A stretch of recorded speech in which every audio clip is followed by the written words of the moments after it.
যা গরম পড়েছে তার উপর আবার দিদির বউভাত, কোনো মতেই মিস করা যাবে না। অনেক কিছু ছিল সাইডে খাবার, কিন্তু সেগুলো না খেয়ে প্রথমে চলে গেলাম মেন কোর্সে।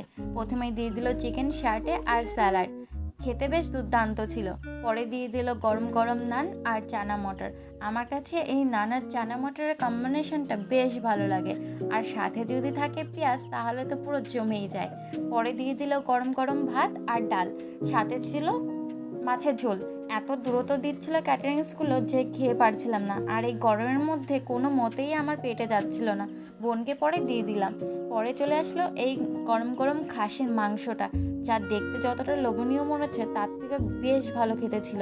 এতটাই ভালো খেতে হয়েছিল যে আমি পরে আরও দুবার চেয়ে নিলাম, আর বেশ সফটও ছিল।